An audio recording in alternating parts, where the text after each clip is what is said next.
we're about ready to tell the client what the right amount of life insurance is that they need today. And all of you are going to do that in a different format. But let's make the assumption that we're on a single page and there's somewhat of a summary that essentially says, here's what you need for all of your debt. Here's what you need to replace college education for your children. And here's what you need on a net present value basis in order to replace an income stream that would be lost. So that's the total number. And then we go through saying, this is what you currently have. And so now what we're looking at is the difference, which is what they need to start thinking about purchasing today. So now we have the number. And this is where I think the rubber hits the road. Because what we want to do here is we want to connect with the client. We don't want the client to feel as if we pulled the rug out from underneath them. We don't want the client to feel as if we are an insurance salesman coming to sell them way more than they need. We want them to own it. We want them to understand it. And so the first question I'm going to teach you is, let's just assume that I've now said that that number is $1 million. It's a simple number. Let's keep it at that. And I'll say, Mr. or Mrs. Prospect, so therefore now where we're at is your number is $1 million. Does that make sense to you? And I can tell you that in my experience, 99.99% of the time, everybody looked back at me and says, yeah, that makes sense.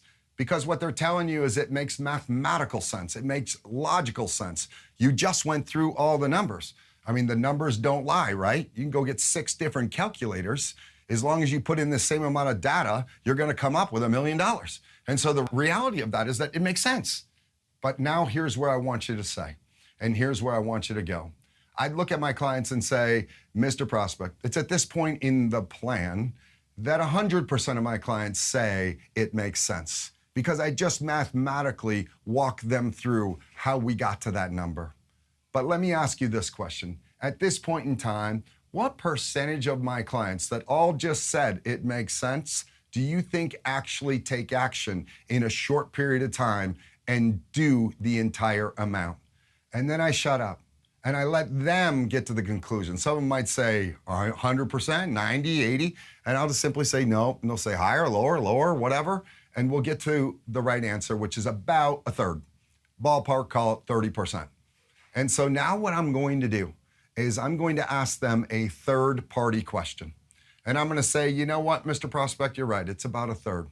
So my next question to you is, why do you think that is? Or in other words, why do 100% of the people at this point in time say, yes, it makes sense, but only a third, 30 to 33%, actually take action and do it? What do you think happens with the other 70%? Now, I asked them that third-party question, but the reality is the only framework they have to answer it is from a first-party perspective. They haven't met the other 70% of my clients.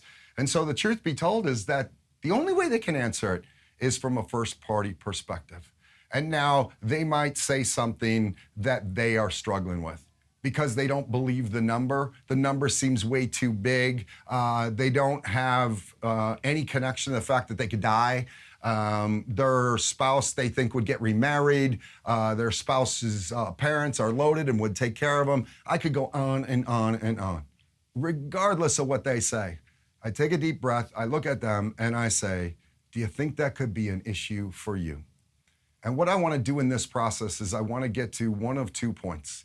Either I want to get the elephant in the room, which is the truth, which is an issue for them, right on the table and have a dialogue around it and have a conversation about that. Or I want to get them to say, there are no issues. I get that number. I own it. And it makes sense to me.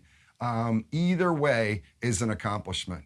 And so once again, how I'm going to do that is they're going to tell me what might get in the way. I'm going to ask them, do you think that would be an issue for you?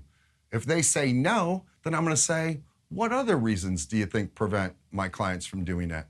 And they might say something else. And I'll say, do you think that could be an issue for you? And I want to get to the point where either A, I believe intuitively that they own the number, there are no issues, or I get the real issue on the table and we have a very meaningful dialogue around it. So now we've got to the point that we feel they own that number. We do just want to put some closure to that before we move on to the next section, which is disability. So let's just use once again $1 million. So it doesn't seem like there's any other issues. And I think we're on the same page that next time we get together, Mr. Prospect, the number we're going to be talking about is $1 million. Is that correct? And you want buy-in on that before you move to the next section.